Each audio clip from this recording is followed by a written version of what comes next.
STPL.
Hello guys and welcome to today's STPL. My name is Kix. If you're joining us for the first time, here is the format of the tournament. It's best of 5 the whole way through. All the games are played regardless of the outcome. Set 1 to 4, the lineups are selected in advance and all the games are played at the same time. So regardless, we will see all 4 games.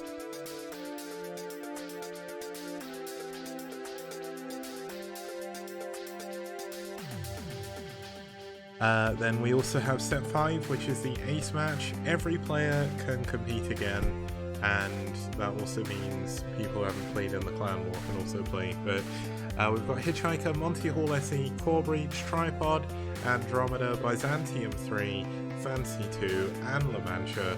That is the map pool for this season. So far we've had some pretty damn good games. Now, we are going to have a slight change in the schedule. We're going to have Red versus Ash, but we don't have the replays for that for some reason. So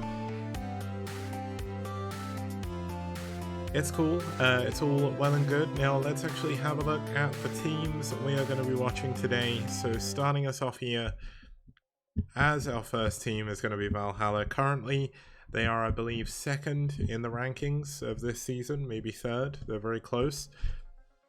But essentially a really, really good team. They did recently split up from Wiko, but a lot of the Korean players that were playing before have continued to play on, which is really, really cool. So we've got Cross, Forever, and Last back. I mean, Cross was on BT anyway, but Forever, an incredibly good Terran player who has had a massive win streak, and Last, a really good Protoss player as well. So that's pretty cool. So let's have a look at their opponents. It's going to be one of our South American teams. It's going to be BuLL. Now BuLL have got an equally cool roster. Dio stepping in again to play. Now Dio hasn't actually won an STPL game so far, which is a little bit unfortunate, but maybe today is going to be the day that he finally gets his first win. Dark and Ugox haven't done too well either, but Inca has done pretty well for himself so far in the STPL. The lineups we've got today is we're starting off with a PVT, although Dane is a Zerg, so that should not be PVT, that should be ZVT. We're going to have a TVP, we're going to have a ZBZ, and we're going to have a PvP to finish it off. So we're still going to get a PvP, because it is STPL, and PvP is like the main matchup we get to watch, but what I'm going to do is I am just going to quickly...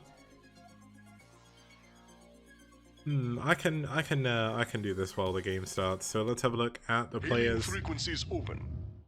Thank you, Age, for the host. Welcome to you guys. Now, Dane is actually a Zerg player. I need to update the overlay, so I'll do that as we get into the game. But Dane really, well, I believe it must be fun to watch because he's actually out here for Valhalla team, and their players are usually pretty good. But we've not seen him so far, so can't say anything about him. Now, his opponent going to be Inca.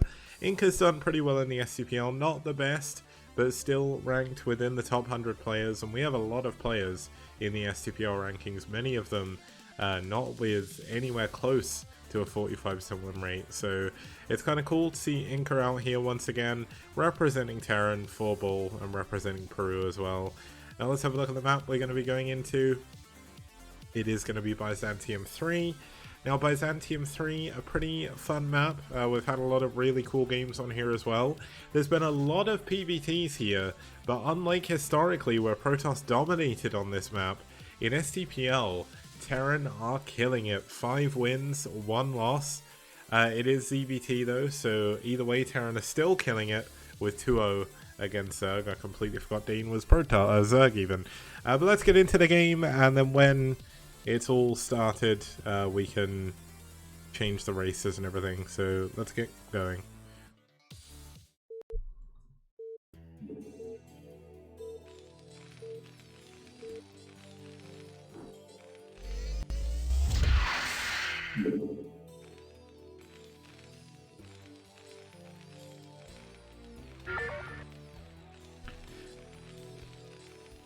Okay, starting us off here in the top left, or the top right hand position, sorry, we do have the Red Terran fighting for BuLL. It's Inca.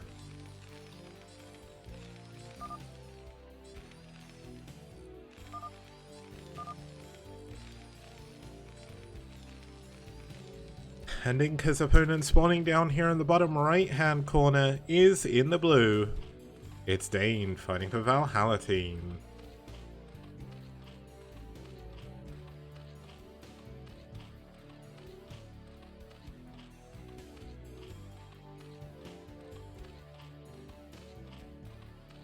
Now we do have a TVZ to start us off. Now TVZ is a really fun matchup. I know it's probably, out of all the matchups in the game, probably the fan favorite, I would say. Lots of people love TVZ. It's always very back and forth. I mean, back in the day I would say it was a little bit more interesting than it is now.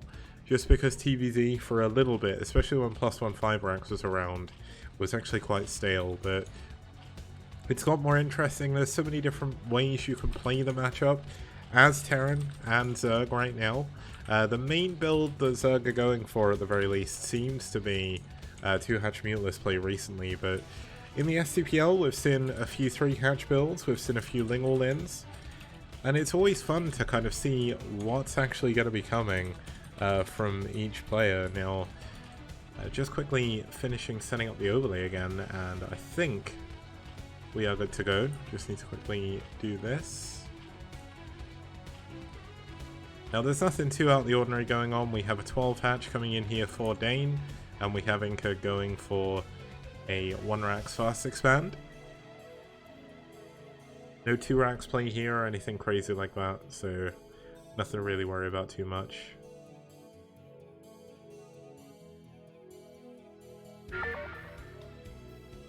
There we go. So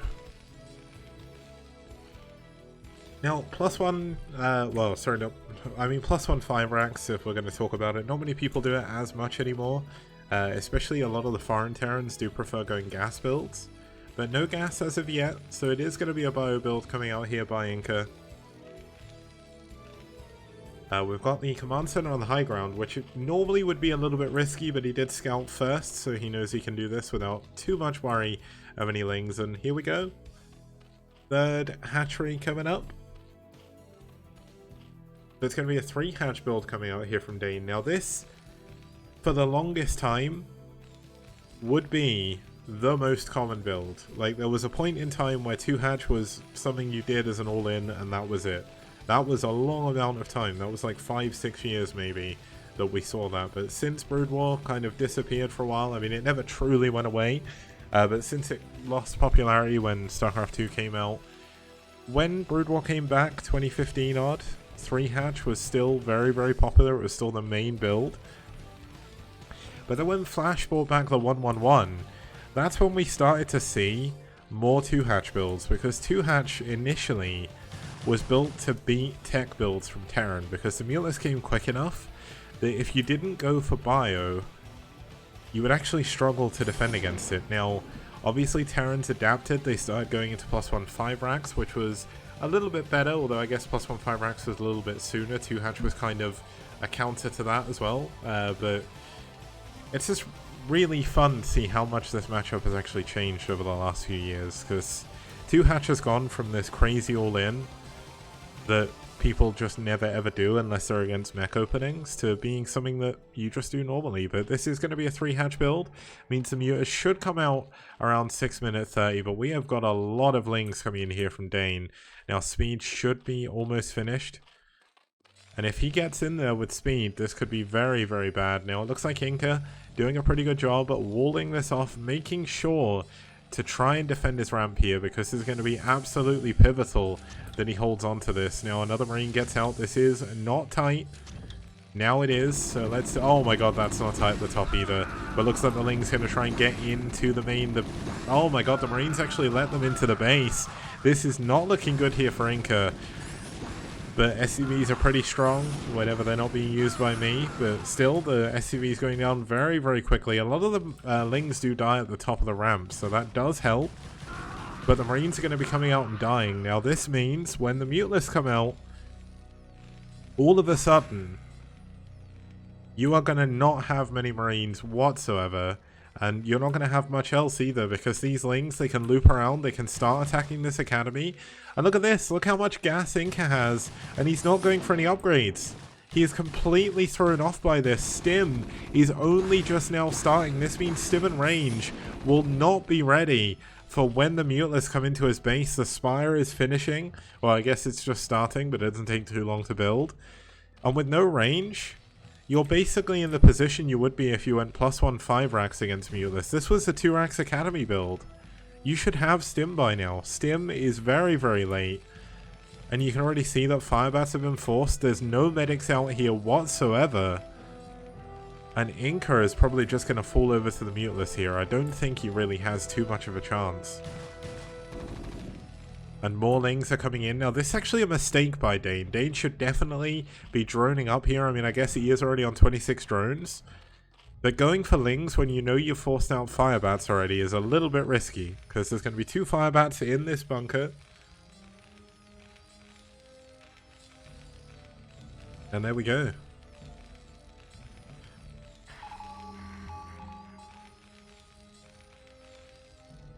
Okay, so the first scan does go down by Inca. He sees the Spire, he sees the eggs morphing, so he's going to know he needs to add on some turrets. But he doesn't even have an engineering bay. Oh yes he does, sorry, my bad. He's going for +1 armor first. That is definitely a risky play. Looks like he wants to push forward, but where's the... Okay, the medics aren't there. But look at this, he pushes forward. The Lings are going to come in behind. There's absolutely nothing back here to defend. 2 Marines going to stim into the bunker. Guess what? The Lings don't care. They're going to go into your main, and they're going to start attacking your barracks. And when that happens, you know it's pretty much game over. And we've already seen a lot of the Marines stimming back. Means they're lower on health when they get to these Lings, so they're going down pretty fast. And this is just too rough. The Mutalists are out here as well, and I just don't see a way out of this for Inca. He is so far behind at this point in the game. And he's just fighting himself almost at this point. The barracks are going to be under fire. There's no turrets up here. The Mutalist taking a little bit of damage there. Losing a Muta to a single Marine is not good. But there's just not enough Marines. The amount of Marines he's lost throughout this game means the Mutas can just stay here. They do not care about the damage they're taking. I mean, maybe Inca can hold on. There are a lot of turrets and his mineral lines now. So as long as he can defend his barracks... Maybe we can see a miracle happen here, but you can already see that's an overlord. I thought it was a drone going down for a 3rd base. But not quite yet. There's actually no turrets in the main mineral line. There's really not any money for turrets anymore either. And just every Marine that dies here, the game falls further and further out of Inca's hands here.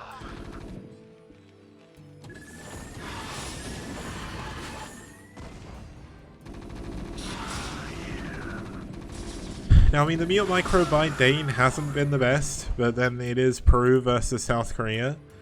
And the thing is, he's so far ahead, it doesn't really matter. Look, there's still another 11 Mutalists here. There's actually 2 regenerating. Now, Inca does have some turrets finally, but he's down 4 workers, 5 workers, 6 workers, 7 workers against his Zerg opponent. And that is not where you want to be. This is 100% done. It would take an absolute miracle for Inca to come back in this game, but he is getting some good shots on the muteless here. But there's just not enough bio. Like, imagine if all the bio he had and lost earlier was alive right now. This would be a different situation. He'd be able to leave his base, put some pressure on.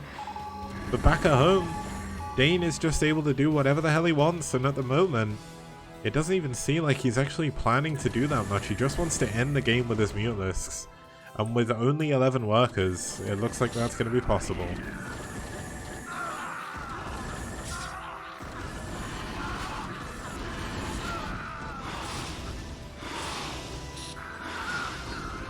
There we go, the medics.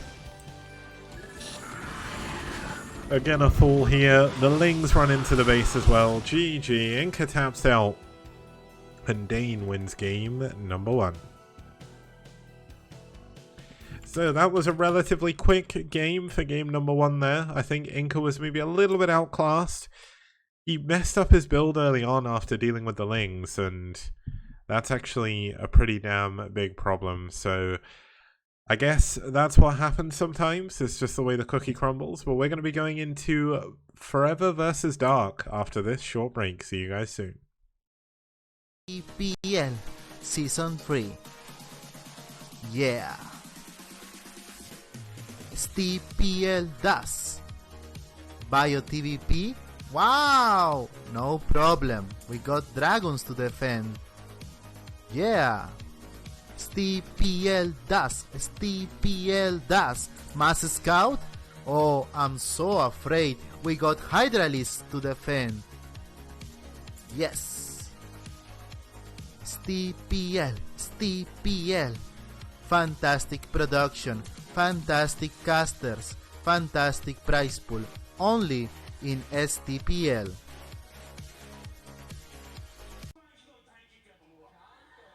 I'm about to overload my aggression inhibitors.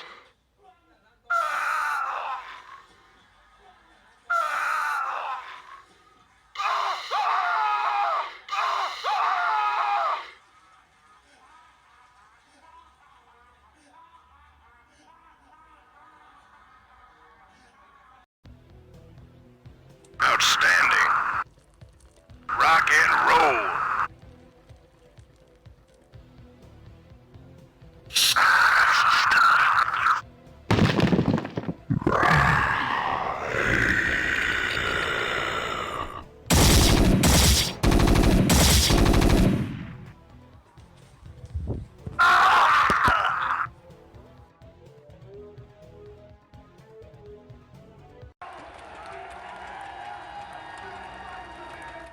Okay guys, welcome back. We're going to be heading into game number 2 here. Now starting us off, for Valhalla team, it's going to be Forever. It's one of their strongest players, and he is doing an incredible job. Rank 10 in the STPL rankings, doing really, really well for himself. He's actually got a 100% win rate over 4 games against Protoss as well, which is kind of crazy. It means he's on a 4-win streak, so can he make this a 5th? His opponent fighting for BuLL is going to be Dark. Now, Dark hasn't done as well overall, but his versus Terran is actually pretty good. Only 42% win rate is not too bad whatsoever. Just 1 win off of making that 50. It's really, really cool to see Dark do so well as well. One of the players from Bolivia and one of BuLL's mainstays. So let's see how he's going to do as we get into our second map here. It's going to be Monty Hall SE. Now, this is actually one of our weirder maps in the map pool. Both the games we've had here so far, which have been TVP, have been quite long, so I imagine we'll see that as well. If you've not seen Monty Hall before, it's basically, it's kind of a semi-island map. It doesn't really play out like an island map at all, but if you can see in the map image, essentially the main base is surrounded by 3 separate naturals, and all of them are blocked by mineral walls. So basically you can choose where you want to expand, where you want to open up, and it also gives you the opportunity of being very aggressive with proxies as well. So we've seen a lot of proxy play coming out of Protoss on this map. Are we going to see it again as we get into game number 2? Let's find out.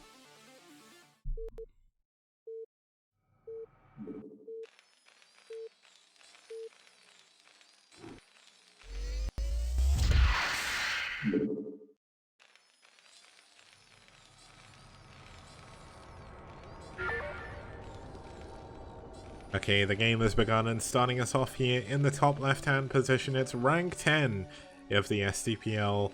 It is Forever. And Forever is a damn good Korean Terran. It's very, very difficult to say anything bad about him, especially in TVP. Now his opponent spawning down here in the bottom right-hand corner. I believe it's the best Protoss player in Bolivia. It's Dark. He also plays EVP. It does skip PvP, but seeing his PvT here should be quite fun. We've had a few good games from Dark so far, so looking forward to it as well. Now, one thing I was mentioning before is Valhalla team are quite high up, but they're actually 4th at the moment. In terms of ratio, IRK are higher, but that's because they've had one extra game. IRK are 5-1, Eternal Friends are 4-1, and Valhalla are 3-1. So obviously this is the middle of the week, makes it a little bit harder. Everyone has got their free win against White Clan, and obviously every week we have a bye as well. So that's how we've ended up with four series a week, which is why today and Monday is just a single series, and then on Wednesday, today is Wednesday, on Friday we'll have 2. Now this is a good map, as I mentioned, for proxies, but it's also a good map for drops. There's a lot of droppable location around the mains. You can notice here the mineral walls that I was telling you about before. Looks like Dark wants to glitch over on the left hand side. Now you can do this with either 2 workers, or you can do it with a pylon. Looks like Dark isn't quite sure where he wants to go just yet, but we'll have to find out. Looks like Forever is getting ready to mine through to take the middle natural, so if Dark pushes through the middle, that could be pretty good. Looks like Dark is just going to try and mine through as well, so neither player going to push a probe over or an SCV or anything. Clarinet, this is a team match, it's Clan Wars, so in case you don't know what the STPL is, it's one of the biggest, I think it's technically the biggest global clan league. There is another foreign team league as well, called BWCL, but that doesn't have Koreans in it. We're not cheerless, but I think we've got less cheers than we would normally have, just because we weren't actually planning on doing this series today, so I think I think Lucky Noob was making loads of cheers for Bread vs Ash, and not the series we've got. But just while we're on a little bit of a thing, he made a special cheerful for me to cheer me up, because I was feeling down the other day, I think it was. I can't remember what happened, but we're going to see, this is what I think is going to happen to Dragoons this game. It's Lottie crushing them with her paw, like it should be. Exactly what you want to see. Good old Dragoons being killed by cats. It's excellent. We also have one for Cross as well. Yeah, and it's the cat's paw crushing Dragoons. There we go. He's back for Net Wars, just in case you didn't know. Now you can see that Dark has actually mined through here already. He's not expanding just yet. Looks like Forever did send an SCV through to try and scout out, see what was going on, but isn't wanting to break through or anything like that. It'll take a while. I'm not casting the second series today. That will be on Friday. So we'll do Red vs Ash on Friday, along with the other one, which I think is EF. It's EF versus Net Wars, so we should have Ash versus Red and EF versus Net Wars, so that should be kind of cool.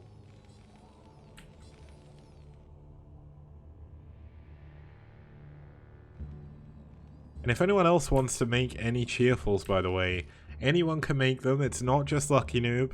You don't have to have any artistic talent whatsoever. Now, Forever is getting ready to skip a Vulture through, but this is actually a lot harder than it looks. As you can see, he's really struggling with it. The idea is, you put the Vulture here or here, and you send the SCV to mine and press stop. Now, what that does is that forces the Vulture to clip through the minerals if you get it right, but it's so hard to do, and it actually costs a lot of APM and time to do this. Yeah, you see how hard this is? It's really difficult to make it work. And now I don't have the production tab just because I don't like it very much. I prefer being surprised by what comes out of eggs and things like that.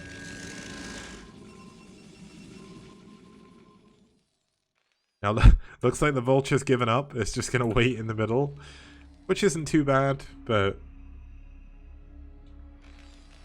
I always try and do my best to explain the builds. But we've got a starport coming in here from Forever, so he did go for an expansion into a starport. This is kind of a more...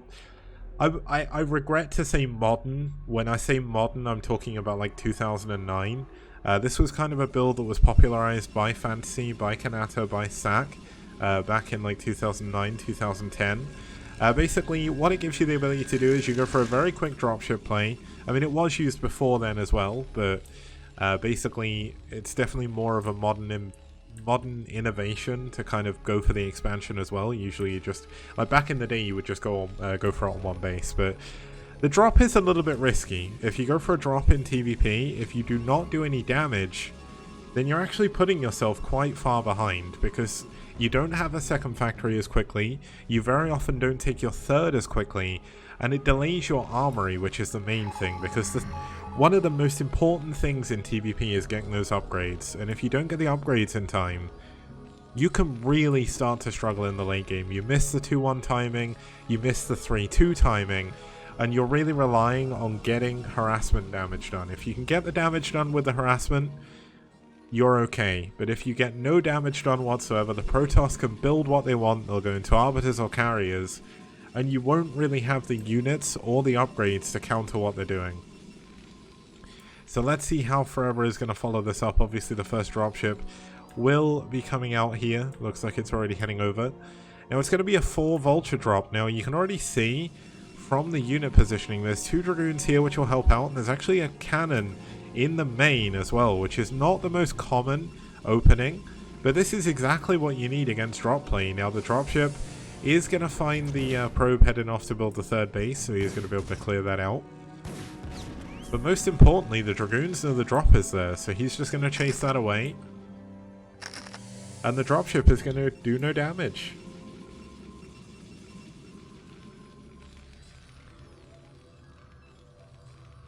Now it looks like Forever is going to change up what he's doing here. He's going to push down the bottom left. Now the reason for doing this is it opens up this third base here, which is definitely going to be sooner than we'll have Dark expanding. Dark getting ready to expand over here, which means they're going to be expanding towards each other. Now interestingly enough, by mining through here, we're going to see this dropship. Now the Dragoons are not in the right position. The dropship coming in, and Dark does not know about it until now. So, oh, look at this drop positioning just outside of the vision, only now starting to be visible. Here comes the Dragoons. They are going to be able to take down these mines, but do need to be very careful. Gets the dropship. And these Vultures, for all intents and purposes, do absolutely no damage. They maybe got 2 probes there, and Dark is going to be feeling damn good about that one.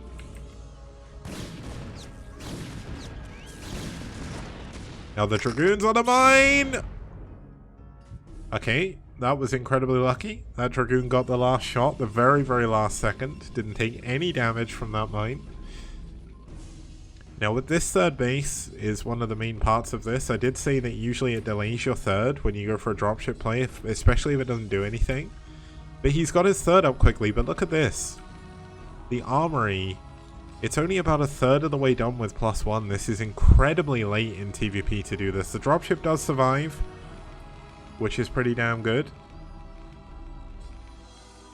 Third base coming in here for our Protoss player. We've got a probe going up here to get a 4th as well. Now, one thing to note about this map is all of the bases outside the naturals, even the naturals only have 3,400 gas. All the other bases on the map actually have 2,000 gas. So it means even though there's a lot of bases, they do run out fairly quickly, so you need to expand quite a lot on this map if you want to go into the late game. Now, this is an interesting play, having all of your observers in one place, but I guess Dark wants to make sure he can definitely see the mines, make sure the extra stealth coating that was put on doesn't actually do anything. Now we've got a shuttle coming out here. Oh my god, it's actually going to fly. No, he's going to lose the shuttle. No! No! Dark! Oh no! He needed that. This is really problematic because there's turrets here. There's going to be tanks moving up here as well. Now there's actually a big counterattack going down on the left-hand side, but this is going to be walled off. There's only a single tank back here, but there will be some mines as well. And we're going to see both players going for a little bit of a trade here. Now the Citadel is actually in a very precarious position here. Looks like Dark doesn't want to push in against the wall. This is a big mistake. He should just go for it. If he tries to come back and defend this, I mean, Forever can't get through the minerals. It's going to take forever to mine through with just one single SCV. Just go for it. You have to be decisive in PvT. You have to find the Terran's weak spots, and you need to exploit them. By coming back, +1 has been given a chance to finish. The Science Facility is done, so +2, +1 is going to come in as well. And Dark may have got himself into an awful position here. Now, the Citadel being unpowered, not the biggest deal, especially because the Zealot has already got speed. He's got his Templar Archives as well. So, Arbiter Tribunal is coming up. But look at this. The Dragoons have come back. They can't do anything. There's absolutely no benefit of them being here. Now, during this base is better defended now. There's absolutely no way that he's going to find any damage here. Now, there are a couple of cannons here. There's still some Dragoons waiting by the wayside. This probe still never built this 4th base. And look at this, Forever has sent more SCVs now. He's getting ready to break through. Now this is the one moment where being here is super important. Because if you're not back home and they do get through the minerals, you're going to lose your gateways. And that is not something you want. But he's out of position. He needs to see this coming. He can see the minerals, but does he realize that Forever is mining through them? It's quite hard to tell for sure, but the 4th base coming up here. 3 base for Terran, more than enough for the time being. 2-1 is on the way, but very, very late for a normal TVP game. We've got 1, 2, 3, 4, 5, 6, 7 factories against 1, 2, 3, 4, 5, 6 gateways. And that's another thing you never really want to happen as a Protoss player. You do not want to be behind. Now the funny thing about this is he is setting up a hard contain at this natural, and this means he can actually take this base. Like, Dark does not realize this is coming down whatsoever. He never sent an observer back there, and this is such a hard position to break. Okay, we now see the units starting to come in. But let's see if Forever actually does take this base. Like, there's no way you're going to ever engage through this. You just can't. Now, Vulture's coming into the 2nd base. They do get a couple of probes. Not too many, but still a big enough number to now have an around 20 SCV lead.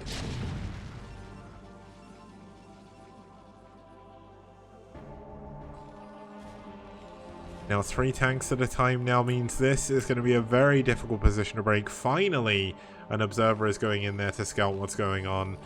Now this bunker does have Marines in, so he can't get a little bit too close. Yeah, Cat's Paw is right in the fact that Forever doesn't actually need to push through here. He just needs to take this base. But that means Dark never needs to push through there either. He doesn't necessarily need to break this position. He's going to have Arbiters soon. He is the first one now. And with these Arbiters, you know what that means? It means you get recall, and you recall around this. You just go for his main. Looks like the Dragoon's getting a little bit too far forward. The tanks are slowly breaking their way through here. A lot of blue goo. Oh my god, a D-Matrix on the SCV to continue building the depot. That is really, really weird. But you know what? It's going to work.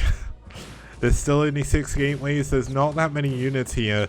Dark has got the 4th base, but it's not mining.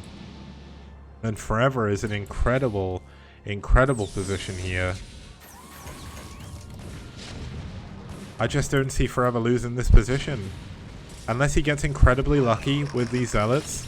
Oh, that mine drag was big, but it killed so many Zealots as well. Oh man, that mine. Oh, and that storm as well. This is not what you want as Dark right now. Losing gateways. He is still on 6. He did build another couple of gateways in the top right hand position.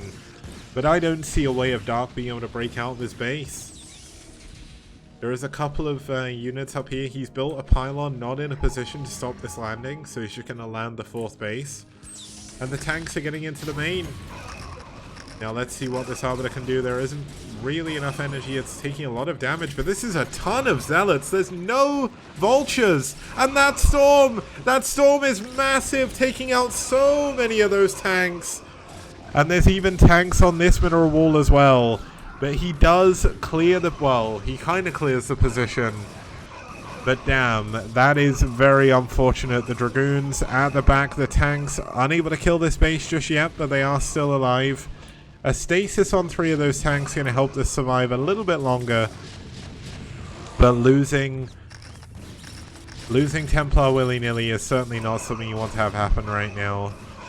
Looks like the Zealots getting cleaned up by the Vultures, but Zealots still managing to push through. The 4th base is mining now, which is a massive bonus for Dark. He's been doing a really good job of building probes, but he's not sending them to mine. Now the probes do have to leave this base as that does go down. But it looks like, I mean, this one hero Zealot is just killing everything right now. Now the 4th base is up here for Forever.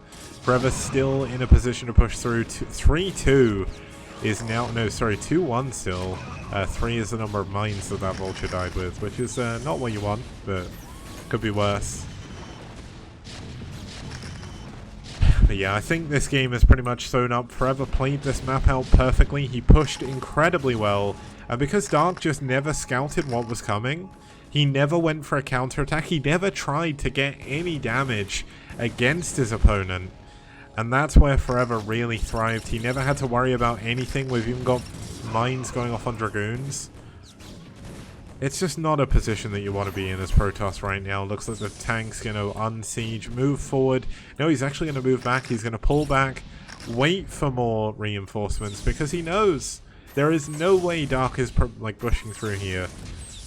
And there's still mines down here which are helping out as well, so... And look at this. It looks like Forever broken through the top right hand corner. Now the Vulture's coming in. But the tanks are really the main problem because he's got no units that are going to be able to deal with the tanks. If the tanks move a little bit too far forward, they'll get killed by the cannon. But look at this, perfect positioning. And this, I think, is going to be game over. Look at the conga line of units heading through the map here for Forever. He has got the dropship that he's not used in a very long time, but he doesn't even need to. Looks like the mines are going to come out here. He's going to try and push forward, but he's down 100 supply against the Terran. And the Terran is going to push into his main here. The final gateways over here in the bottom right are going to go down. The Stargate is going to go down. The main is mined out. The Natural is mined out. And Dark is down on 1 base. And even these 2 tanks are causing him some problems up here in the top right. And mines going off left, right, and center here on top of the army. And GG, Dark taps out. And Forever wins game number 2. Now the clan leagues, or the clan games, are best of 5, but all of them are best of 1. 4 games are played, and if it's a tie, it goes to game 5. So it is technically a best of 5, but still kind of cool. We'll be back in just a couple of minutes with with game number 3. I can't actually remember who's playing in game number 3. Let me just double check. It is Cross versus Dio, so it's going to be a ZVZ. So we could have a quick game coming up next. See you guys soon.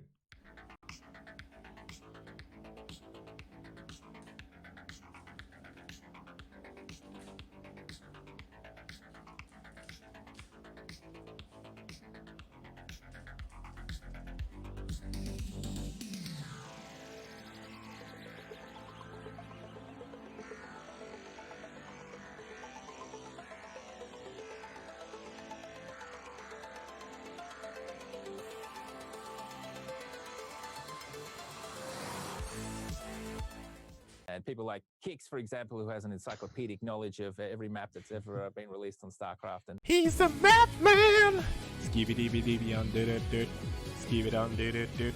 Skibidi on did it. He's a map man! Ba-da-ba-da-ba-dee da ba-ba-da-boop.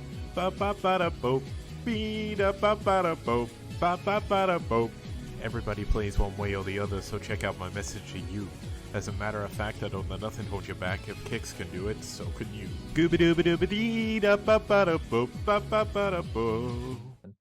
Please don't listen to him for maps. Yeah.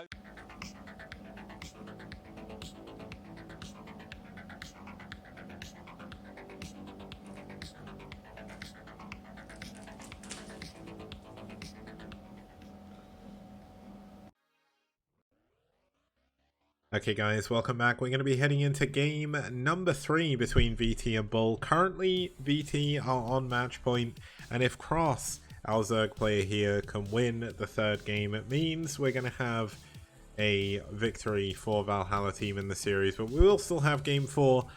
But there is still hope for BuLL, as their player standing up against them is their captain. There's going to be a lot of pride on the line here for Dio. Now, Dio has unfortunately... Yeah, Cross is Korean.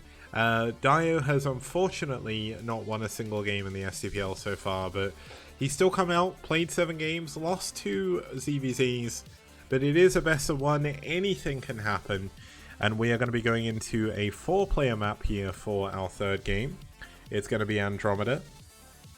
Now, Andromeda is a pretty damn good map. Now, I think we've got a Cross... Oh, that's what that is. Okay, I don't actually know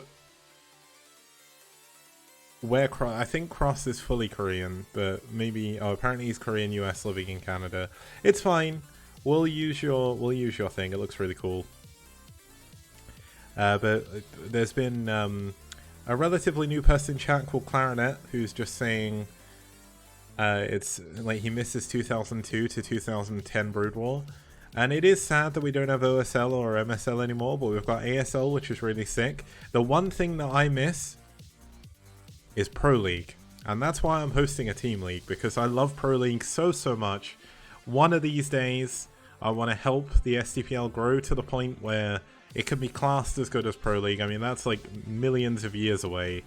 But if we can get to the point where the teams all get sponsors, if we can get to the point where we can do a live final or something, or even a live tournament if we grow big enough. I mean, that's not possible. There is Piano's Pro League as well, but that's not started yet. So, also, it's not the same. The trouble is with Pro Leagues in Korea right now, is they're never the same teams. And Pro League was huge. Like, we're never going to be that big, but I want to be at the point where we're big enough that teams can get, like, even if they're small sponsorships, and we get, like, maybe a 10k prize pool. We're close to getting a 10k, well, we're not close to getting a 10k prize pool. We're close to getting a 2k prize pool, and you can actually help that out by going to Matcherino, using the link to contribute, and also you can use the code STPLS3 to add 50 cents to the prize pool, courtesy of Matcherino, completely free. Go do that while waiting for the game to start. But it's Andromeda, ZVZ, we've had 2 of them so far. They've been both relatively quick games. I think that's going to be the case here as well. But let's get into game number 3. It's Cross versus Dio on Andromeda.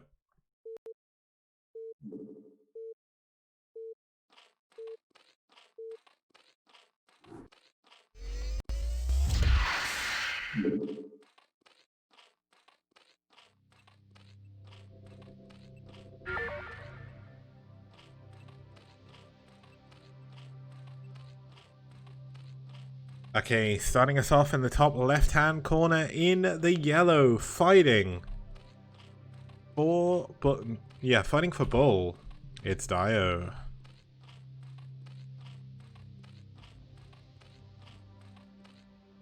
And his opponent spawning up here in the top right-hand corner. Starting in the blue, fighting for Valhalla team. It's Cross.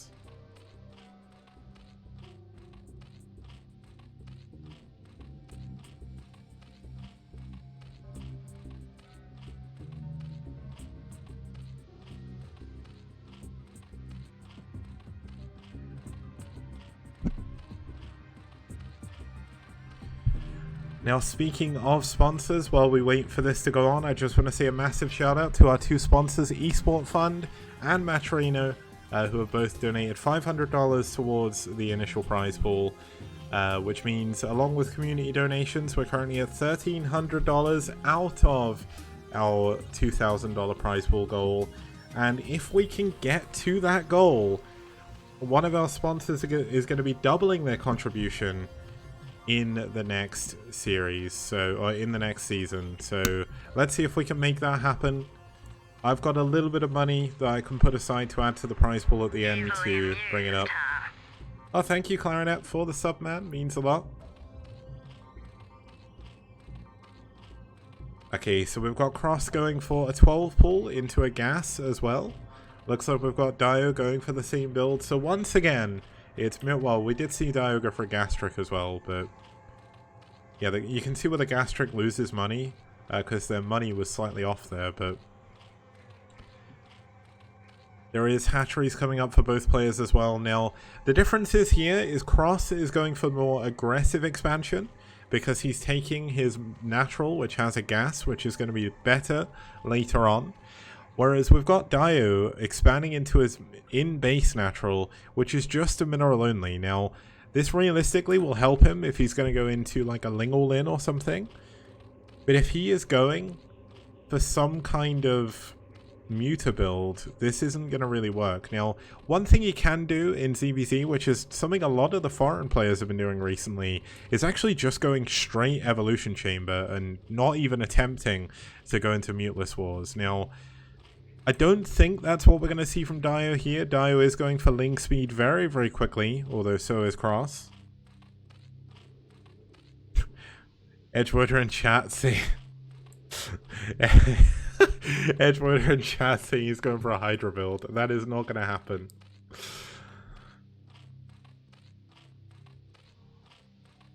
Yeah, we've got a lair coming in. That's one thing that STPL does not have. We have never had a Hydra game in ZVZ. At least I don't think so. I've been casting STPL now for 3 years. And I don't think over the 3 seasons we've ever had a single game worth of Hydra ZVZ. And essentially, we have had... Let me just check the full number of games we've had. Like, I'm going to give you guys a second. What is your guess of how many games we've had across the STPL overall? Individual sets, not matches. Individual sets. I'll also tell you the match number as well.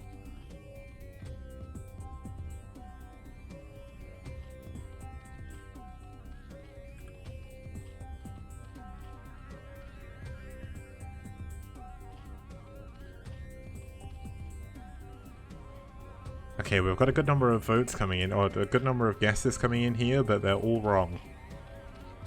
69 420. No, it's not that. We've got the Spire coming in for Cross, by the way. Spire coming in as well. Ah, damn, Alex, thanks. Black and white cat. Thanks for the 20 bits, man. Means a lot.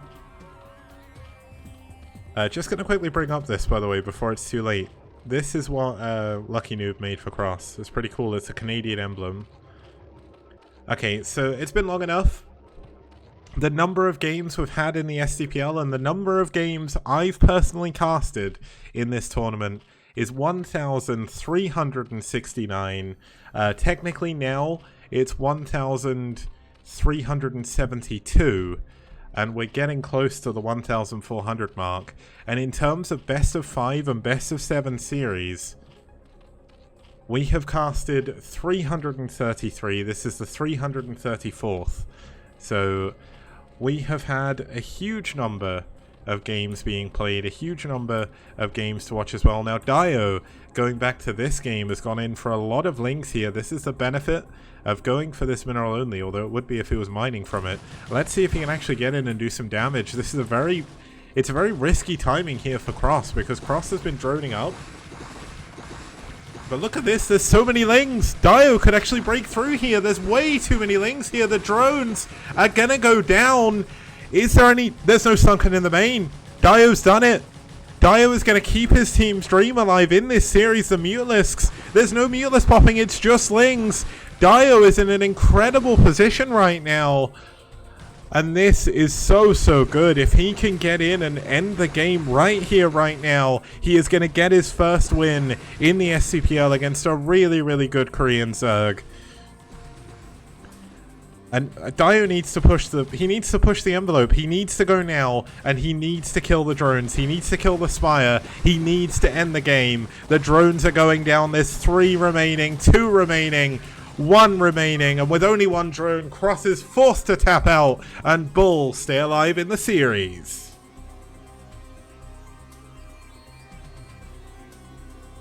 So there we go. BuLL keeping it alive, Dio winning his first game in such an important game in this series for BuLL. And it means if their next player, I think it's Reina next, isn't it? Let me just double check. If their next player, Ugox, can take down Last, we are going to be heading into an ace match. But there's still 1 more game at the very least to come in this series. Can Last finish it off for Valhalla team? But Dio getting that win is actually really massive. So we'll go for a quick break, and when we get back, we'll have game number 2, game number 4. What the hell? I'm really bad at maths these days. But there we go. See you guys soon.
Toss a coin to your content creators, oh Valley of Plenty, oh Valley of Plenty, oh.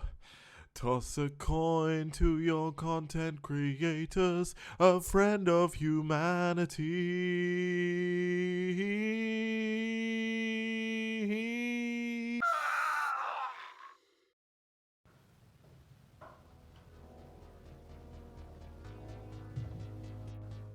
Okay guys, welcome back. We're going to be heading into game number 4 of today's STPL. We've got BuLL coming there, or clawing their way back in the series. They were 2-0 down, but with Dio winning game number 3, basically, things are looking up. Can Ugox take down Last here in this PvP? It's going to be tough. Last is a damn good Protoss player, as we can see from his stats here. I'm just quickly putting the colors in the overlay, which is why things look a little bit funky. But it's all good. Basically, where is my overlay gone? Here we go. So Last, he's got a 73% win rate overall, a 75% win rate against Protoss, which is going to make this a little bit difficult for his opponent, who is going to be Ugox. Now, Ugox is actually one of the newer players that BuLL added for Season 3, I believe. No, Season 2. He played near the end of Season 2 based on the stats. He's not actually won a game recently, so maybe this is a little bit risky. A little bit unfortunate that Ugox isn't going to be the best player in this situation. Reina, definitely a better choice for this match, but unfortunately the lineups are obviously selected in advance, so they can't change the player at the last minute. Now, looking at the players, looking at the map we're going into, it's going to be Tripod. Now, if you've watched the latest, well, not the latest, but one of the latest seasons of ASL, Season 8, you'll know this map pretty well. In the STPL, we've had some damn good games as well. And overall, just it's a really, really fun map to play on. PvP on this map can be a little bit funky as well. It's going to be our first PvP in the STPL. But back when this was used in the pro circuit, I saw quite a lot of PvPs here, so... no, Ugox is pro. He's definitely not Bulgarian, as far as I'm aware.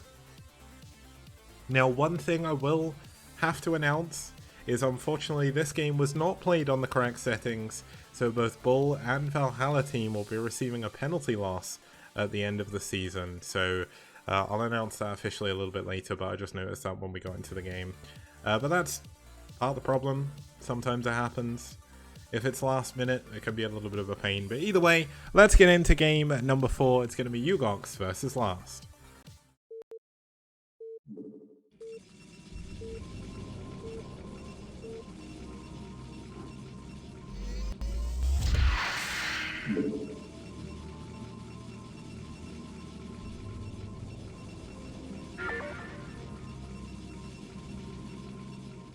Okay, starting us off down here in the bottom left-hand corner in the white, fighting for BuLL.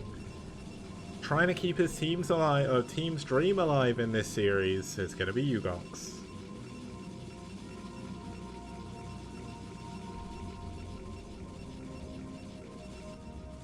And his opponent fighting for Valhalla team is going to be in the green. It's Last.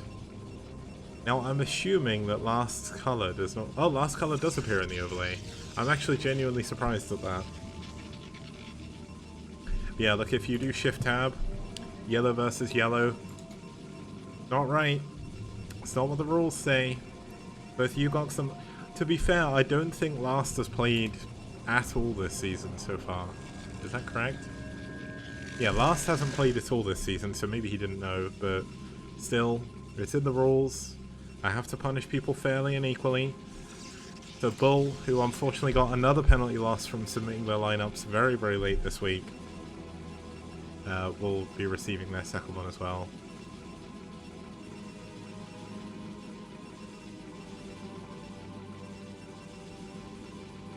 Okay, so are we going to see mirror builds here, or are we going to see a difference? We've got Gas and Gate coming in for Last, whereas Ugox is going for 2 Gate. So here is the first major difference in the series. Now the good thing is, unlike the PvP we saw here, it wasn't a PvT, it was a PvT. It wasn't a PvP, it was a PvT, sorry, where someone proxied in the middle of the map on the wrong spawn. We're not going to see anything too crazy. Looks like, yeah. I'm not crazy, he cancelled the Zealot there, right? There was a Zealot building, I'm not losing it, right? Why would he cancel it there? That was so weird. Unless I was clicked on the wrong thing or something, but that's kind of weird. Now Ugox is scouting around in the top right hand base.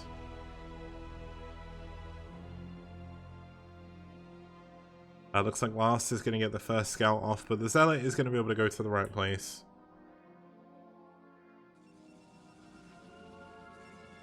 Now unfortunately, because the Zealot was a little bit later, it can't block the probe from getting into scout, so Last is going to know exactly what his opponent's doing. Now, this isn't going to be a gas steal, that would be incredibly weird in a PvP, but when you're going for a core off of 1 gate, dealing with 2 gate is not necessarily the hardest thing in the world. There is a relatively short rush distance, which is going to help Ugox a little bit here. But basically, the fact there's already 2 Zealots here means it should be very difficult to ever break through.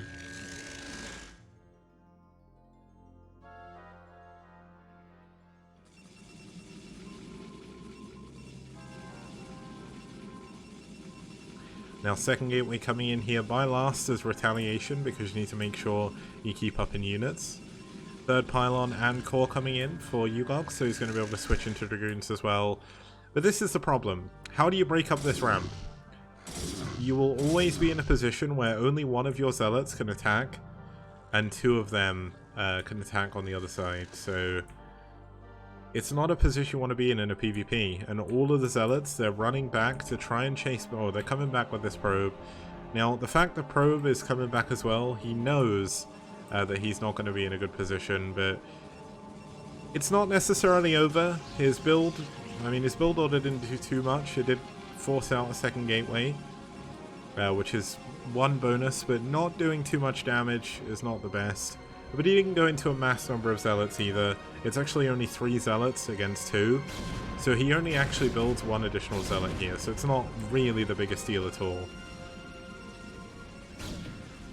Now range is obviously going to be a little bit later.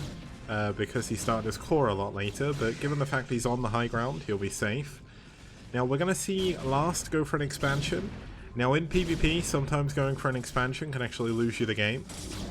But it looks like Ugox is going to do the same thing as well. Now these eggs do have, I believe, like 20 armor. I'm not 100% sure on the exact number, but I know it's a hell of a lot, which is why the units barely do any damage. We've actually got a pylon coming in here, not blocking the Nexus, which is good.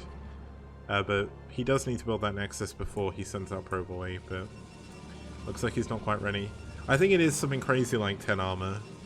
They have like an insane amount of like base armor, the eggs that don't spawn.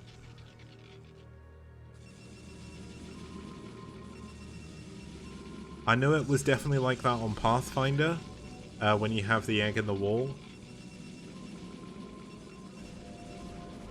Yeah, it's basically an insane number to make it very difficult to break through them early on.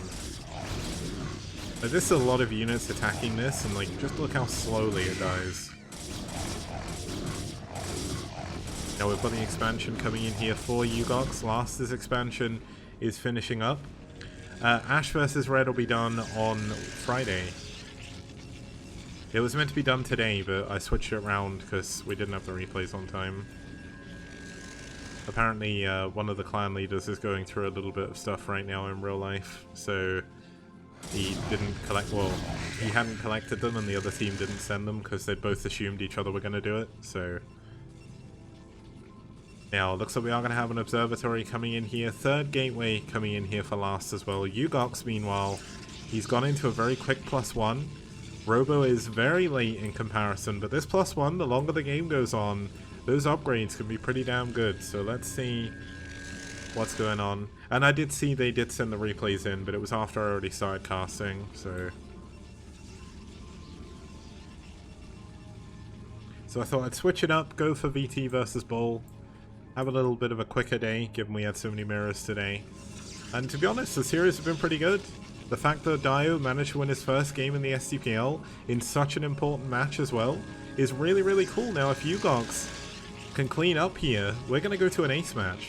And I don't think many people would believe that BuLL could go to an ace match against VT. But it's looking pretty good so far. Now, Last is getting ready to defend this area. He's still got units up here which blocks this ramp, so he can come back and defend this, but...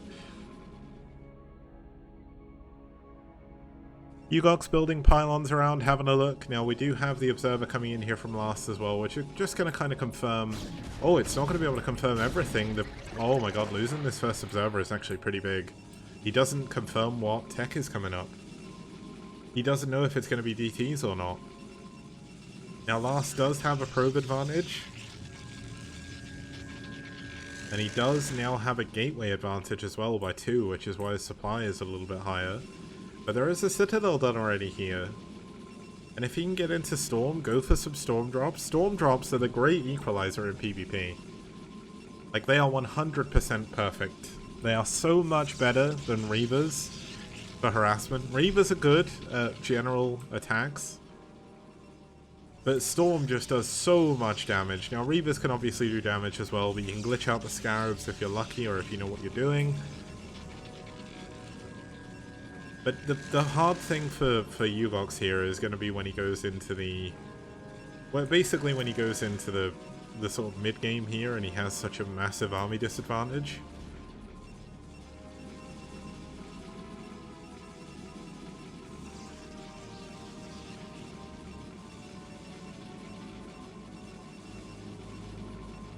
Now we've got 3 additional gateways coming in, 4 additional gateways actually for Ugox. Now the positioning of these makes it a little bit harder for the units to get to this side if there is a Reaver dropped off down there, but neither player really going for any aggression so far, just a single Reaver with no shuttle just yet. Looks like the shuttle's about to finish up, sitting over here on the right hand base. And it looks like we're actually going to have Ugox try and expand to a 3rd base first. Now, this is a really good place for him to expand, because it's the furthest possible location away from his opponent, but it looks like Last is getting ready to push here. And oh, we did actually have him mine through these minerals as well, so we're going to have the units in the middle of the map. Both players have mined their way in, and this is actually a really good engagement for Ugox to take here. If he can get the shot, if he can get the Reaver, this is going to kill this push dead. The shuttle goes down. The Reaver is still in a good position, though. The other units coming in from last, Ugox is going to have to fall back. He did not trade as well as he wanted to there. But if he can get his Dragoons to this location, there is no way Last is pushing through without a Reaver. But he doesn't get all his units back. A misclick there going to cause the Dragoons to get pushed back even further. And this is going to allow Last to get through. And this will kill the third base here. We've actually got 4 Dragoons heading on down to the bottom left-hand corner as well. Looks like Last is going to go straight into the natural here. Now, are we going to see this cannon come into play here? Is it going to be able to help defend against this? Or is this just too many units coming in from Last? I think it may be a little bit too much. Now, there's no defense up here other than a single cannon either. The cannon definitely helping out, but going down means this natural is going to be completely in the dark. Now the Dragoons on the high ground here, starting to push their way up, getting through the cannon. Looks like a multi-pronged attack here, maybe all that it takes to kill Ugox in this game. The probes have been pulled. The third base is unfortunately not going to be doing anything. And Last lead is getting better and better. There's even a DT here as well. No cannon means no way to defend against this DT. The cannon in the natural could get focused down. No, it doesn't look like he wants to deal with that right now. And there we go, GG is called, Ugox taps out, and Last wins the series 3-1 in favor of Valhalla team.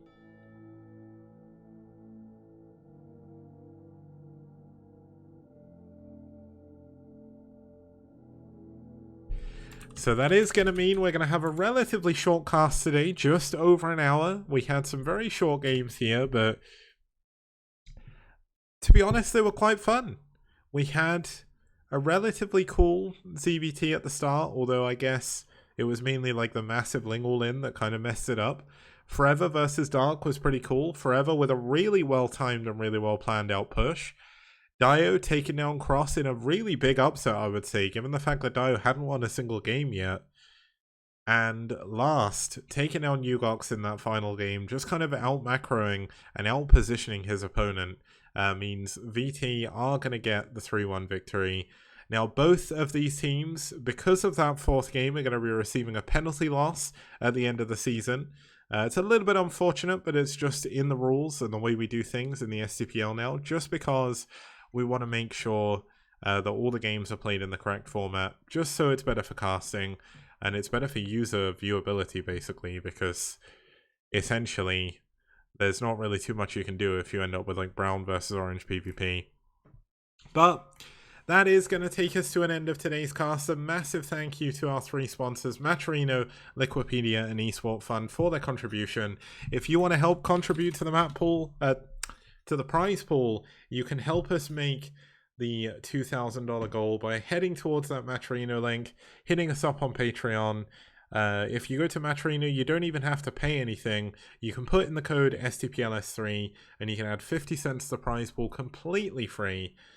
And it's really, really cool. We've got the map contest going on as well to do with our 4th season. The cast for today is over.